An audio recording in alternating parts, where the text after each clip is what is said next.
Good morning, everybody. Betting for breakfast, powered by the Sharp app. Week 4 of college football season. We are getting into full swing now. We're seeing the non-conference games kind of go away, wean off that, and get into the conference rivalry matchups that we love. I'm Mark Drumheller, and I'm here. No Dave Gleckner today. Special guest Adam Rosenberg from Better Collective. Adam, I appreciate you joining the show, my man. Yeah, man, it's some tough shoes to fill, but I'm here to chip in. So let's get to it. Let's get into these bets. Dave will be back with us next week. Had a little bit of a conflict, but Adam's going to step in here, fill his shoes, and we got tons of matchups to break down here. Again, rivalry stuff, right? Conference matchups. We got Florida and Tennessee, right? That's the big one. We got a very, very unassuming game that we didn't think we'd be talking about right now has a lot of steam, and that is Kansas and the Duke Blue Devils, right? Kansas, really the story of the season. Over win total tickets have cashed already. Yes, they have. People are Even with the pumped up steam about on the win Jayhawks. totals. Yeah, sorry to interrupt so you, man, but that's an exciting one for me because it's steamed up from 1.5 to 2.5. Cashing a win total before October in college football is always a big win. So it's always a big win because that's kind of the drawback, right? When you bet these win totals, you're like, do I want to tie up my money through the entire season, right? Like you have to do. You're not betting in the minus, 250, so you're tying up your money for several months, but there is opportunity there, right? So Kansas cashing it early, so that's good. You check that one off the box. Good to go. Money coming in, you get the deposit. But that's going to be a fun one. We're going to talk about that one first. We're going to talk about that. We're going to talk about Florida, Tennessee. Cedric Tillman out. Lots to go on. Lots of injuries on both sides that are going to affect this game. It's going to be fascinating to see how it plays out. And then the nightcap tonight, Pac-12 after dark, right? We're getting the non-conference games out. We're getting Pac-12 after dark in Corvallis. USC Trojans take on the Oregon State Beavers. That's one we're going to hit, and then we'll wrap at the end with some best bets. So, guys, listen, if you're watching, very important, right? We got a couple things we got to do. We got to take care of business, right? First thing, we got to hit the like button, right? We got to make sure we take care of the good people at the Sharp app. Hit the like button. And also, if you have best bets or if you have games you want us to talk about, anything, you got to lean, you need a little push, to get you to the betting window on something, drop it in the comments and we will give our take. We may not have a bet on the game, right? I got like 30 bets lined up. That might not be one of them. But listen, we'll give you our opinion on the game. No problem at all. Drop it in the comments. Let's win together this Saturday. Week 4, man. Season's flying by, Adam, but I'm pumped up. Well, we're into the meat. Or it's like a sandwich. Like, isn't everyone uses the season as a sandwich metaphor? Like we had some bread with the non-conference, and now we're like starting to get to like that first layer. If it's like a turkey, roast beef, pastrami, like you put all of it in there. We're getting that first layer of the meat. We're in the conference season, except for this big first one that we're going to talk about. But it is an interesting game for this Kansas and Duke game. It is a real interesting game, and it's funny because I was talking about.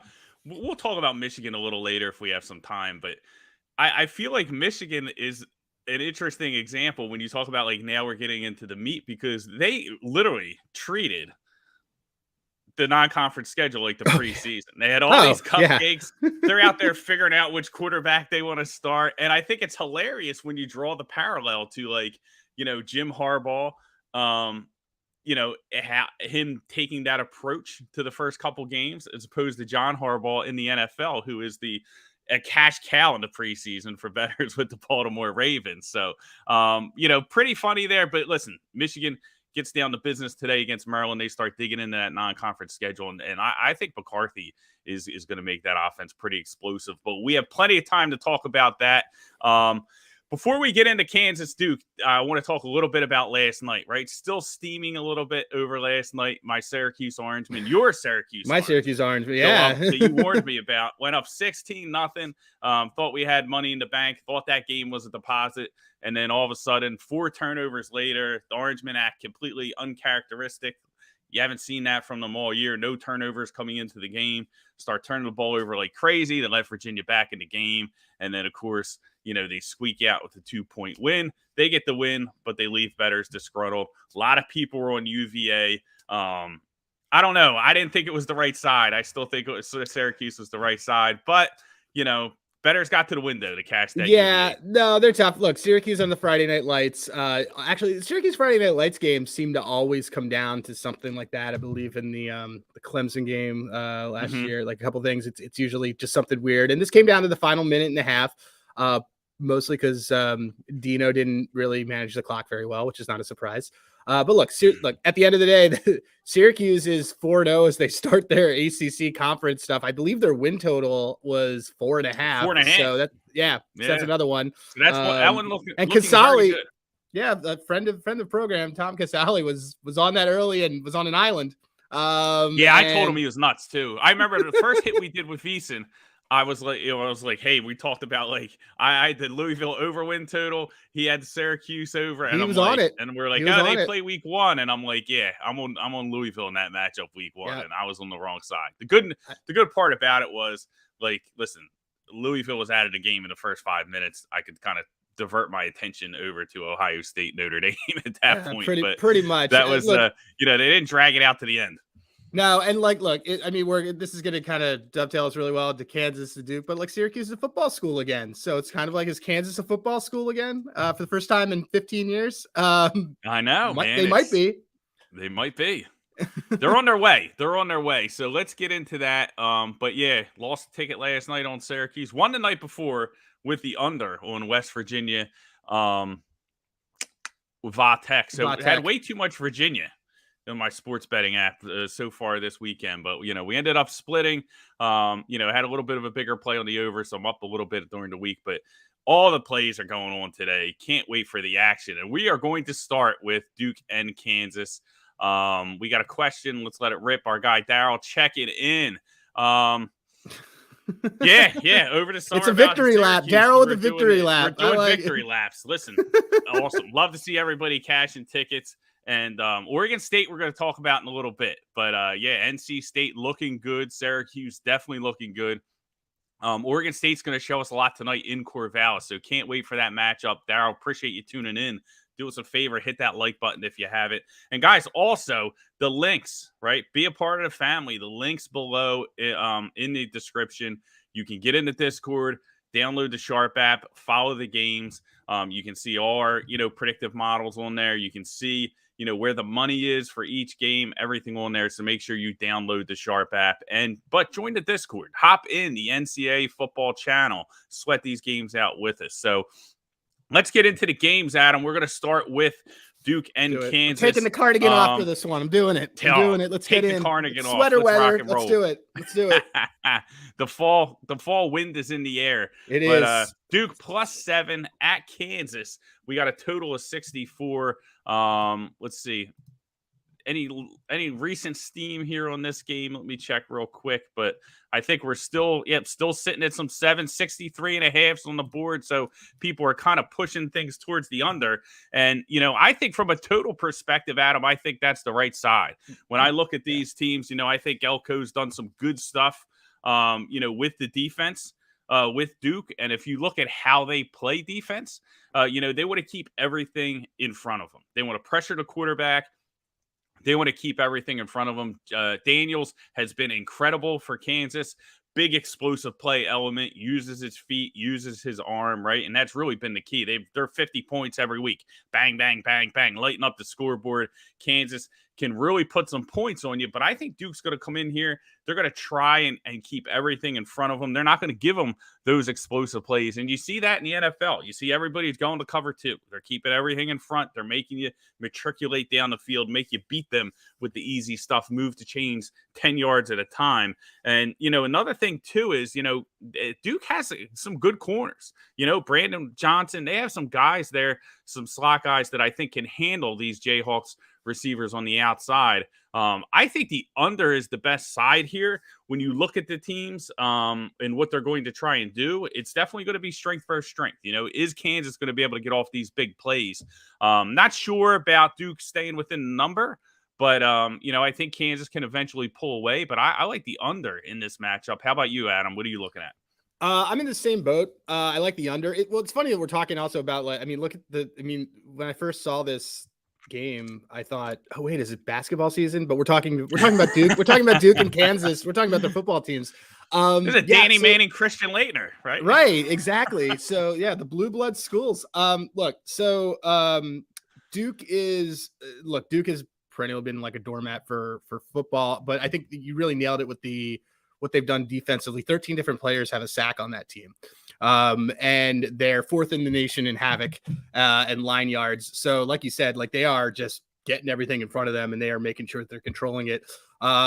Offensively, they're not the same. They're not in the same breed as Kansas. They kind of rely a lot more on having, running backs and moving the ball that way. But there's this misnomer, like Kansas has given us some points, but Kansas has actually got a really good rush defense. 31st in rushing sets and stuff rate. So for me, like this got bet. It's funny because this total got bet up initially, and I like the under. I like you going under 64. I mean, look, you can sprinkle whenever you're looking at an under and you have a spread like this, you can obviously look at the dog a little bit because obviously less points means that there's much more likely of a backdoor, things like that. But I would absolutely say that the strongest play for this game would be the under. I'd agree. Yeah, I think so. I think, both teams, people talk about how this is a huge game for Kansas, right? They're, obviously off to a tremendous start. And this is a very winnable opponent against Duke. Duke really hasn't faced, great level of competition. They beat up on Temple. Me being from Philadelphia, I know you being previously from Philadelphia, we know Temple ain't it. Right? No. Temple's a lot of things, but Matt Rule was here for a couple of years. Robbie Anderson ain't walking through that door. Yeah, that's so it's not real impressive, and they get a big step up in competition here as a road dog, getting a touchdown in this matchup. And I don't know. I mean, the side I don't love. I would probably. I don't know at 7. I might lean towards Kansas to eventually pull away, but I think they could. But if you're going to look at the under, it's just the problem. You might want to then play around with team totals. Like, I mean, because just by nature, when you have a wide spread for football, points become like, and you have a higher total, that has to happen. They correlate because if you score more points, you pull away.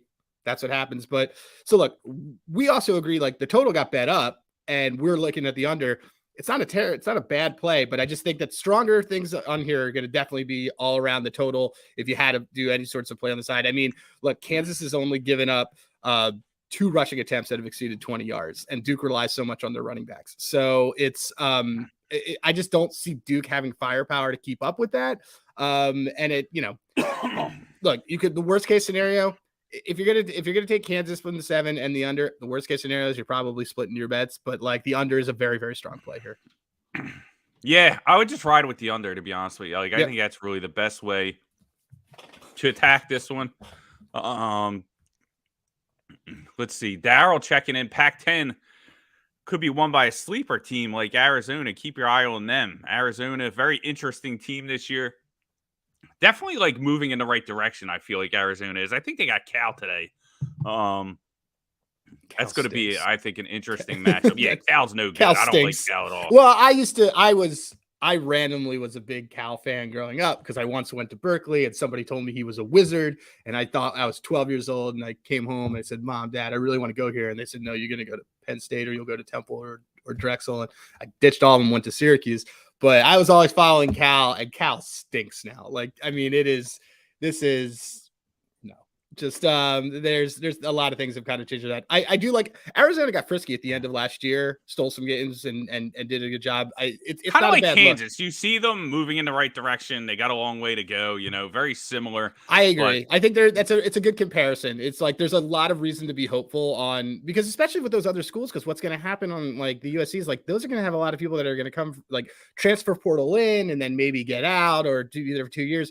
Arizona, it's a lot more likely you're going to have some guys that you're going to be able to recruit who aren't going to those schools and are going to be able to probably be there for 2-3 years and mature. Like watch what Arizona's going to do with a lot of their recruiting class in a year, because you're going to have guys that are going to want to stick around there and make a big statement for themselves as all these other schools that are in a pretty big conference. Also keep in mind, like Pac-12 is about to lose USC and UCLA. So the whole recruiting things, like Arizona's actually very poised to do very well then. They are, and that's a main reason why, like, you'll see when they search for Herm Edwards' replacement in Arizona State, like, they'll get a recruiting guy in there because, like, high school football, that area in general is really on the rise. Yep. So, I think there is going to be a lot of opportunity from a recruiting standpoint for Arizona. So we'll be interested to see how it plays out. But let's move on. So Kansas, Duke, we like the under more than anything here, under 64.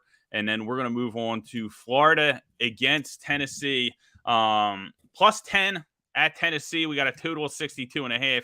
This one we might have seen movement. Let me check and see if the odds board has lit up. Still showing some 10.5s, some 11s. We got some 9.5s in some spots, so it hasn't really moved yet. But I do expect to see some movement here, especially with the news that Cedric Tillman is going to be out for Tennessee, which obviously helps Florida. A big question, coming into this game was, listen, typically Florida gives Tennessee a lot of problems, right? So now they're on the road. The Gators going to Knoxville to take on Tennessee, and the historically they've given them a lot of problems, and historically there's never been like a 10-point spread. Like it's been several years. This is for the courtesy of Action Network, we have a stat that is the largest favorite spread from Tennessee in this matchup in 50 years. Yeah. Insane. So it's been a very long time. I remember Brad Powers was talking about it on his podcast, and it's been a while since this game there's been such a disparity, in the odds between these two teams. So that in itself gives people the inclination already to like, hey man, this is conference play. I'm getting a double-digit dog here on the road with Florida. Anthony Richardson, really hasn't impressed with his passing this season, right? A lot of the questions about Anthony Richardson have not been answered from a passing perspective, but he is a playmaker, man, and he can get outside the pocket and make plays. And he's the type of quarterback that you don't want to lay 10 points against because, down 14, he's going to make a play and kind of, get you in that zone. So, I'm interested to get your opinion on this game. I have a couple leans. Especially with Tillman out, I think Florida getting double digits is a good play. And I actually like the over in this game. I think we're still going to see a lot of points. I think when you look at both these teams, and how they want to play, Tennessee wants to get out early. I know a lot of people are on some first quarter, first half stuff with Tennessee to kind of cut that 10-point number down. But I think if they extend the lead here and they are up with margin early in the game, it's going to force Florida to kind of open things up. Not sure Napier is going to be able to control the ball like he wants. I think, Tennessee's success offensively is going to lure Florida into the game that they want. But I think that's more conducive to the over and more conducive to Florida keeping pace in this one. Yeah, I'd have to agree. Just based on Tennessee finishes what they start on their drives. They don't end up punting. They pile on points. Hooker, dark horse Heisman, if you really want to get into those kind of things. I mean, he's been an exciting player to watch for the last season and a half, I guess I'd say. But yeah, the biggest thing I think on this team is that you got to remember with Florida, this is a longer term process with Napier. So this isn't a team that's probably going to pack it in when they get those points piled on. So I would and it's a pretty large spread given that, Tennessee's hot, they're beating up on opponents.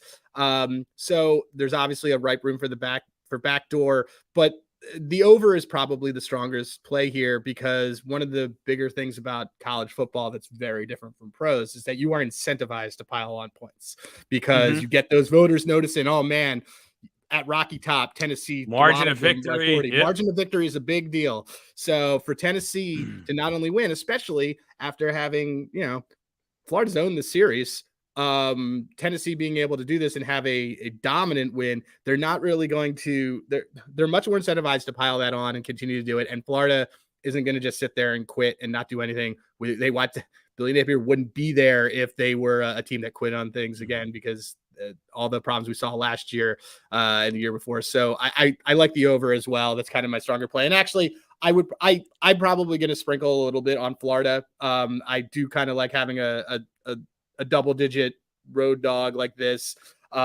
just to see kind of what happens. Probably maybe also look towards the second half, because I think something that you and I have talked about is that Tennessee likes to do it early and often. So maybe things change a little bit.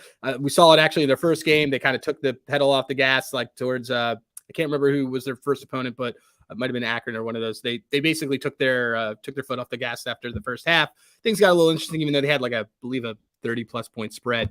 So it was Ball State. That's what it was. So yeah. So I do think that the over is the play. Maybe look to even take advantage of that by live betting Florida. Maybe you can get like a 16.5 or 17 out of that as well. Yeah, that's what I was going to bring up. I think that is a great way to approach it if you want to bet the side, is because like not only the live betting angle, but we know Florida's best defensive player, Ventrell Miller, is going to give it a go today. He's supposed to at least try to play, and he really is a dynamic piece of their defense, right? So if you kind of watch him early on in the first quarter, Tennessee's probably going to have success, but if he looks like he's healthy, then I think Florida's a live bet here, because they're probably going to, Tennessee's probably going to score early, but if he's playing solid defense, then, and he's like showing that he's healthy out there, then I think that makes Florida much, much more valuable because their defense is going to be much better. Now, I don't expect him to be like, they showed him, running on the treadmill without the boot. And, I think he's giving it a go. I'm not sure all. Yeah, the montage video, I saw that. It was basically the Rocky Drago video. I saw that. Yeah, it was I don't know how effective he's going to be, but if he is flying around there making plays early, like I think that is, something you want to key on and kind of look at, betting Florida live, because they are going to probably fall down early. But if he's out there and he's healthy and he's, running around making plays, he's really the centerpiece of that defense. So, that's definitely something to keep an eye on for live bettors. So Florida live, keep an eye on Miller. Defensively also, we know Tillman's out for Tennessee, but they got some guys banged up in the secondary as well. Williams and Burrell, I think his name is, the other guy. Like, they got some corners that are banged up. And, I think you're going to see Florida have to attack them. Like initially when you look at the game, you're like, oh, Napier's going to try and make it a rock fight, and he's going to, just try and like drain clock and keep the game close. It's a little different. It barely worked against Utah, and it's not going to work against Tennessee. At Rocky Top, it's not going to work because they're not going to work. This place is going to be loud. He's going to have to attack those corners. So, what might have not been a big advantage or an advantage that just didn't fit the game script that they wanted, all of a sudden, they're going to have to attack. So I like the over here. I like Florida live if you kind of look at it. But that is definitely how we should attack that game. Anything else to add on before we move on to the to a little Pac-12 after dark? No, I would highly recommend that all viewers and listeners get to Rocky Top at some point. I've been to one game there. Ironically, it was actually a Cal game years ago, and it's one of the best places to watch a football game. I can imagine, dude. They're all crazy. Like all those stadiums, like seeing a college football game live is like Knoxville's something else, man. Knoxville is something else. It's incredible, man. But let's move on to the next game here. We got USC -6 at Oregon State. Total of 70.5. Totals in the 70s are always tough, but I think this one is probably warranted. We're seeing some 71s out there, but seeing some 5.5s. But this is pretty much is it really down to where 5.5? we're sitting. Whew, yeah, where we're steam. sitting. I know that's some steam. So listen, people all over Oregon State here. Yeah. And it's really just kind of like a play on how USC has been winning these games, right? The defense has been a little bit leaky. And they've made up with it with turnovers, right? They've been able to force turnovers. They're, turnover margin, they're top of the FBS. And, I think people wonder how long, that's going to be able to continue. And, why I agree, all that makes sense. I think it's going to continue this week. Like, I'm not going to lie to you. Like, I think USC is clearly the side at anything under 7 here. 5.5 to me is a gift. The Beavers in Corvallis play well, and I get that. And I think if we get to like 7.5, like now we can talk Beavers. But at the current numbers, like I think it's the Trojans. These guys have a common opponent in Fresno State. And when you look at how they played, Oregon State let up over 500 yards of offense in that game.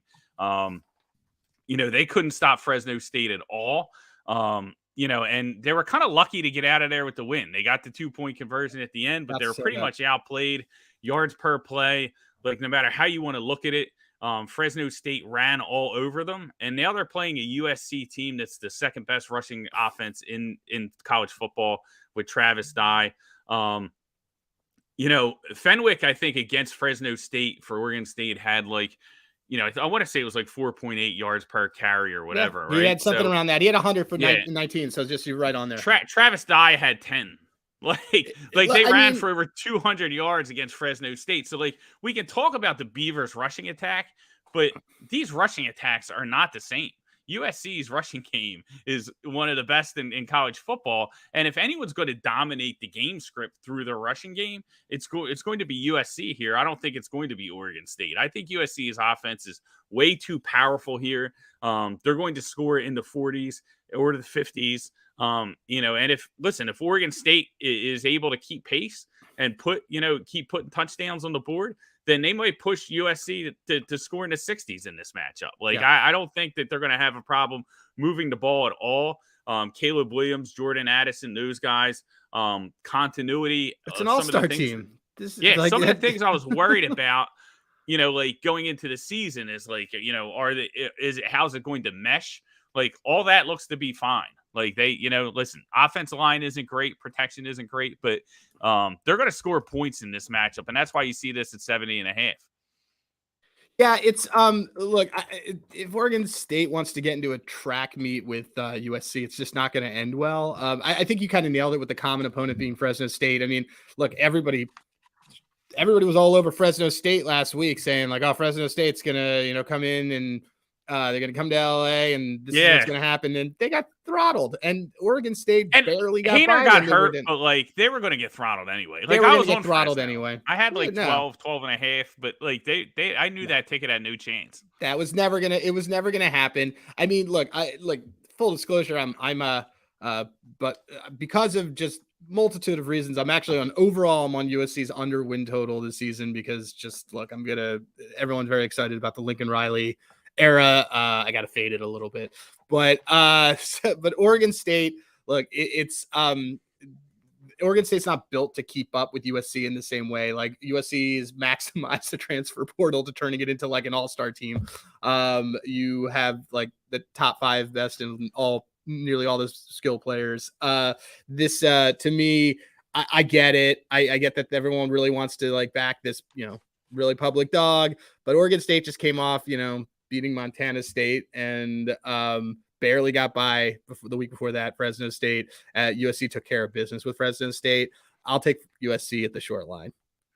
Yeah, I think that's really how you have to approach it. Like I said, it's not going to get over 7 now, the way it's looking. So I don't see how you can bet at this number.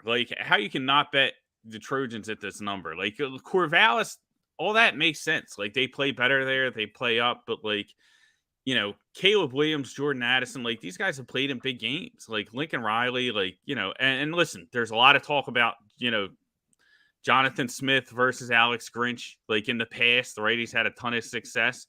And listen, I think Oregon State's going to score points, but I don't think they're going to. It doesn't mean it's going to be a close game. It could easily be, 48-35. It could easily be 52-41. It could easily be those things in this matchup. And there's nothing that shows me in what Oregon State has done to this point in the season that they have any chance of stopping this offense. To me, it really comes down to the running game of USC. I think Dye is going to have a huge game. They ran for over 200 yards against Fresno. That's the Oregon thing. This team runs the ball. We talk about Addison. We talk about Williams. This team is insane on running the ball. That's the thing. It's a very complete. They're also crushing it in turnovers. They have a plus 10 turnover margin. That's how you win games. And the reason they do is because it's the scoreboard pressure. They make you get out of your game. You know what I mean? They make you do that because it's just hey, every time you punt, it's 7 the other way. And it's the same thing. I think it's interesting that people look at this USC team, and I'm a team I bet under the win total. I'm not gonna lie. I didn't think that they would start off this fast, and I don't know if they're. I still think there are some teams that are alive in the Pac-12. When you look at you look at Washington. I think Washington's very live. Utah. And even Oregon, we're going to find out a lot about Oregon today. But listen, Yep. Oregon's not anywhere near Georgia. But guess what? You can say that about 130 FBS teams probably now. There's a lot You know what I of mean? interesting Like, stuff. We're there's just not getting a into lot of conference. teams that can play with Georgia. So, No. you know, so listen, I'm not saying that like USC is going to the playoffs, but they could beat Oregon State by a touchdown. Like, I think we could probably agree with that. Yes. I think there's a little too much love here for the Beavs, and I love the Beavs, man. They won me a lot of money in Corvallis in the past. They have. Corvallis is a wonderful place that I recommend that people visit once or twice a year, only for football games. But yeah, this is look, take advantage of the short line that you're going to get on USC. I don't, you know me, I don't like to take a public fave, but it's USC. This is, what are we talking about here? Like, really? Yeah. Like, they're actually not a public fave. Like, I feel like everybody is on Oregon State in this matchup. But yeah, well, they're a public dog. They're a very public dog. It's like, I mean, my group chat was singing about Oregon State on Tuesday, and but they also were talking about it when the line is a little bit higher, but under a touchdown at this point. No. Yeah, man. 5 like you said, like no. 5.5 is Trojans to me for sure. 6 is Trojans to me. You know, you want to get to 6.5, 7. 7, you want to have a conversation with Oregon State. I think that's fair. But the total 70.5, listen, makes sense. I think I would probably lean over it. Don't have a play on the total, but don't love betting totals in the 70s over, because, you know, when you do that, it's like, you know, anything happens like out of the ordinary, like, hey, you miss a field goal, right? Or you have to kick a field goal, you're not getting 70, right? So, like, you really need each offense to really, like, 70 is a lot of points. So, even though I think it could probably go over, like, that's the reason why, I think it's a no bet on the total, just because I think you're really, like, you really got to set if you're betting the under in this matchup with these two defenses, and right. I can't, over into 70s is tough. So I think. Well, I was trying to look for the team total. You don't have the team total right in front of you. I was trying to find it, but like, look, if you really want to get in on that, like, that's the thing for USC. If you're getting worried about, like, the team total over might be a good play. That's the thing on a lot of these where you're like, I don't know if I really want to goof around, but like, and play around with that total, but you feel confident in the team being able to put up those points, the team total them and just do it, because it's but don't get caught up in the narrative of like, they're in Corvallis, they're going to play up there. Like, it's still Oregon State versus USC. It's still a very huge mismatch between the talent on the schools. Yeah, definitely. So, let's get into it. We got a couple more minutes left here. Sure. Do you want to hit Texas A&M Arkansas, or do you just want to go to the best bets?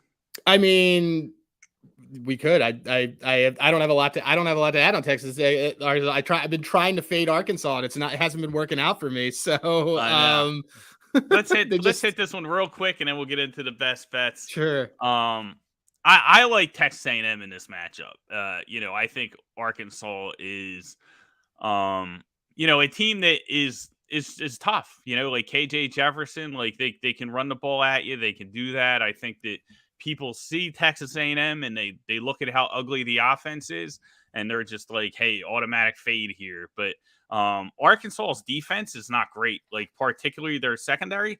They've been really getting lit up recently. They let up over in back-to-back weeks, the last 2 weeks. They've let up over 350 yards passing consecutive games to Spencer Rattler and Jason. Hold on one second. Let me check. Jason Shelley. So those guys have really scorched the Razorback secondary. So there's all the opportunity in the world here for Jimbo to open up this offense with Max Johnson. Is he going to do it? I don't know, right? Like, that's kind of like the thing is like it looked a lot better, and we've been waiting for it, but they looked a lot better after that change. I mean, yeah, thought, well, Max Johnson's better quarterback than Haynes King. Haynes King has better physical tools. Like, he's the better athlete. Has better mobility. He has the stronger arm. But like, Max Johnson understands the game better. I feel like he has a better feel for the game, makes better decisions, makes quicker decisions with the ball. And I think they can really expose the middle of the field. That's what Max Johnson does well against this Arkansas team. And I think if they put up points, here, if they open up the offense, if they put up points, I think Arkansas is going to have a hard time, keeping pace with them. So I don't really have a play on the total, but I do like Texas A&M on the short line. I think they're the better team overall. And I think, again, like it's almost like the big question with the Aggies is like, when is this offense going to click? And it's almost like this Razorback defense forces them to kind of like, it's almost like it'd be so egregious if they didn't open it up against this secondary because of the advantages they have there, that it almost forces them to play a different way than we've seen Texas A&M. And it's a way that everybody's been begging Texas A&M to play more of. Sure. No, I mean, look, I have like less knowledge on all the teams this year. I caught some more Texas A&M than I have Arkansas this year. But here's one of the things that just kind of always look for in college football. Like college football, when you're looking at lines and you're looking at teams, they sort of lead you to a direction because there's a ranking next to a team sometimes. And you have a situation here where you actually have a lot of people that are looking at a higher ranked team, Arkansas, against a lower ranked team, both in the top 25. Low ranked team is giving points at home. There's a lot of people that are going to kind of also flock and be like, well, look at this. There's a higher ranked team and I'm getting points at them. Texas A&M has a lot more edges on, like that I like. They've kind of finished a little bit better in certain areas. Like Arkansas, like just Arkansas this season, Arkansas even last season, the story has kind of been like, can you finish what you start? So for me, I would also lean Texas A&M. May actually see if I can try to find like a 130 money line here, just because 2 is such an odd number and it just ends in something. I wouldn't mind. I know there was some 125 out there. Yeah. So like if I could get a 130 or less, that's not a bad bet. Yeah, I think that's a good way to approach it. Let's see what we got here. Our guy Dan Green checking in. Sorry, he's late his FanDuel portfolio enhancement. There you go, man. Let's go. Let's rock and roll. Week 4, getting into the conference matchups. But it's going to be a fun one. Arkansas, Texas A&M. I think it's going to tell you a lot about both teams. But I think we finally see the A&M offense open up like we've been begging for. I was on A&M last week against Miami. We got the win, thanks to Cristobal, and that was kind of part of my handicap. Kind of like turtles up in those situations. So that shouldn't have been. I mean, there was a solid period of time where I was like, is Cristobal gonna do this? Oh no, he's gonna Cristobal himself in this one. And no, I was on A&M as well. So yeah, but that was also a very good bounce back spot for them too. So lots of fun. Listen, before we get out of here, a couple minutes left. I want to give you guys my best bet. Adam, do you have anything, or are we rolling with the same one here? We're probably going to roll with the same one here. Sounds good. I mean, what is in Ann Arbor? It's Go Blue. And I mean, you've been talking about this one all week. So do you want to sing it? Yeah, I'll kick it off, man. So Michigan laying, I think it's up to 17 now. I got it out at 16 and a half. Doesn't matter.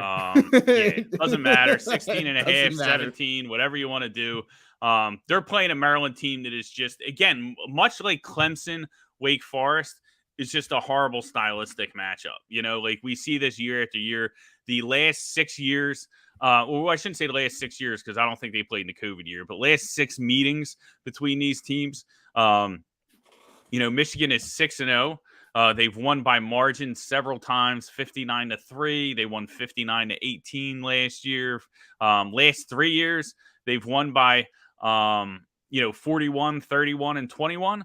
So average margin of victory, 31 points the last 3 years. And it's just essentially the fact that like Maryland's a team that has an explosive offense. They can put points on the board. But when they play the elite teams, they're not able to do that. And the elite teams are able to score on them pretty easily. And then they get, scoreboard pressure sets in. They get in a situation where they become one-dimensional and they just have to, start throwing Hail Mary 50-50 balls down the field. That results in turnovers. That results in the favorite extending the margin. And that's pretty much been the game script for all these games for Michigan. And now we get a Michigan team that is much different than the team that put 59 points on Maryland last year, right? This Michigan team has a very explosive offense that isn't centered around the running game. This is J.J. McCarthy's confident offense. Yeah. And it's, McCarthy, in his 2 starts, 30 for 34, right? That's pretty good. 88% completion percentage. Granted, these are like preseason games. They're playing Hawaii. They're playing, these terrible teams. But listen, he's on point. They scored over 50 in both those games, 56 and 59 points, I want to say, but it was over 50 in both those matchups. So the offense is going to cook, from Michigan. And I think that's going to put Maryland in the situation that we've seen them before of where they turn it over. I know a lot of people look at Maryland, 3-0 team. They must be better. They must be playing better defensively. They saw the highlights against SMU. They got some fourth quarter stops. They won the game. Everyone got excited. They let up over 500 yards in that game. They like SMU did whatever they wanted on offense in that game. Didn't get it done at the end. I was not on the right side of that game. That was not a fun Saturday night. So yeah. But Mordecai and those guys, like they went up and down the field on Maryland. So what do you think Michigan's going to do? They're going to go up and down the field again. And I think that they're going to be able to win with margin here. So I like Michigan. Like I said, it's they've dominated this team in the past. Michigan also in Ann Arbor as a favorite like last year. I want to say their margin of victory was in the 30s as well. They're 7-2. In their last 9 in Ann Arbor as a favorite. So this is a spot Harbaugh has a history of running it up, and he has a history of running it up against this team. He has his new quarterback in J.J. McCarthy, so he's going to want to kind of show that off against, in his first conference matchup. So I think everything leads here to Michigan. I like the Wolverines in another route. So I'd lay the 16.5. I lay the 17, whatever you can get it at. It's going to be on Michigan. No, I like that a lot. I also I kind of luck out in I have a friend who went to Michigan who's pretty big with the school, and some of the things that he's kind of looked at this week that he had me looking at were you mentioned with JJ McCarthy's kind of the arrival of him, his over rushing yards, because if you guys can find props on any of your books, but the over rushing yards, because they're going to run some RPOs and stuff with him as well, is not a bad look, even though he's obviously doing some things with his arm. But yeah, I'm on the same boat as you, is that Michigan covers this pretty easily. I understand that Maryland has a quote unquote explosive offense, but that school continues to not, or that team continues to not impress me at the same levels. These are very, very different. And also you guys everyone's got to remember that, Michigan's probably on a pretty big mission this year, especially coming out of the gate of just everything that happened. Like, people doubted them last year, and then they got to the CFP, they got their, tails kicked, and now they're here, and they're out for blood. So it's like, there's all these things about, like, they're defending Big Ten Harbaugh's champions. Looking to pile it on. Like, look at these first half spreads, what they've been doing and their team totals. Yeah. Michigan's going to pile it on early and often. Maybe look at Corum 2 TDs, because obviously 1 TD is a little bit juiced, but I love it. I love Michigan, lay it up to like I would even take it at 17.5. Anything less than that, forget it. But yeah, have some fun with definitely. Good stuff. So lay it with Michigan. That's going to be the best bet of today. Listen, we got to wrap things up. But Adam, I appreciate you coming through. Yeah, dude. Man. Had a lot of fun. Thanks for having me. Last minute question here. Opinions on the Ohio State game. I like Baylor. It's a no bet for me, but I think Baylor is getting a little undervalued in the market, right? They had a tough spot against BYU. I think Baylor handles business against Ohio State. I think that line's a little bit short here. I like Baylor. In that match. Yeah, I think folks are trying to doubt Baylor, myself included. And like the BYU game was just was a spot that they were just never gonna really do, especially it was on the road. And I mean, they also were just one missed kick from any of that changing. So yeah, I like Baylor here as well. Yep, absolutely. Well, listen, guys, Adam, we appreciate you coming on. Yeah, everyone out there, listen. Make sure you download the Sharp app, hit the like button, help us out. I want to see a bunch of likes on there. And listen, more importantly, good luck today on the bets, dude. It's an awesome card. It's going to be a lot of fun, starting at noon all the way up to the end of the night. We got a little taste the first 2 nights, but hopefully everybody cashes their bets. We come back next week a little richer. We'll see you then. I'm Mark Drumheller. This is Adam Rosenberg. Make sure you download the Sharp app, and good luck today on your college football card.